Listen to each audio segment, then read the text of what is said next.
Salut sur vous. En quête de patrimoine, découvrons notre histoire. La vie des saints. 12 janvier, nous fêtons Saint Arcade.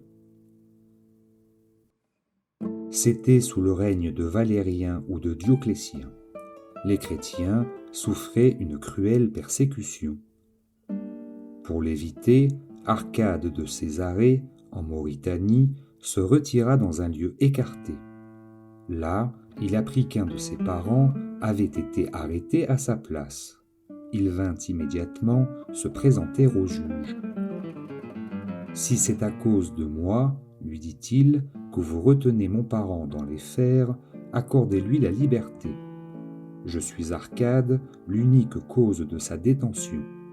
Je viens vous déclarer qu'il ignorait le lieu de ma retraite et je satisferai en personne à toutes les questions que vous voudrez me faire. » « Je veux bien, répondit le juge, vous pardonner à tous deux, mais à la condition que vous sacrifierez aux dieux. »« Qu'osez-vous me proposer ? Répliqua Arcade.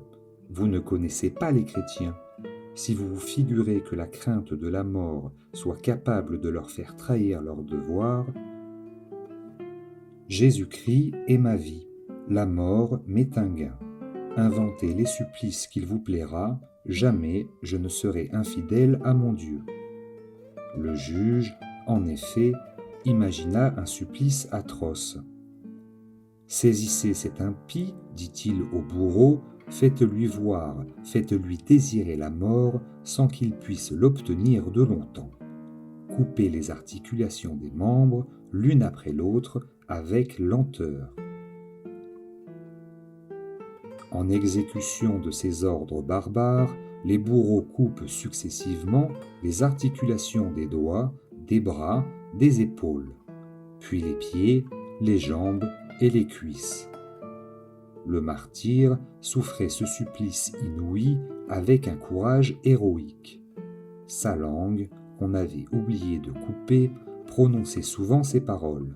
« Seigneur, enseignez-moi votre sagesse. » Il offrait à Dieu ses membres éparses, çà et là.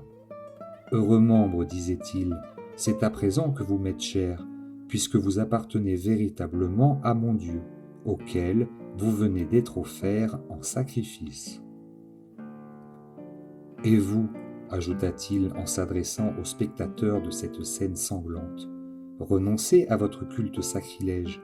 Reconnaissez qu'il n'y a point d'autre Dieu que celui pour lequel je souffre et je meurs. Lui seul me console et me soutient dans l'état où vous me voyez. Mourir pour lui, c'est vivre.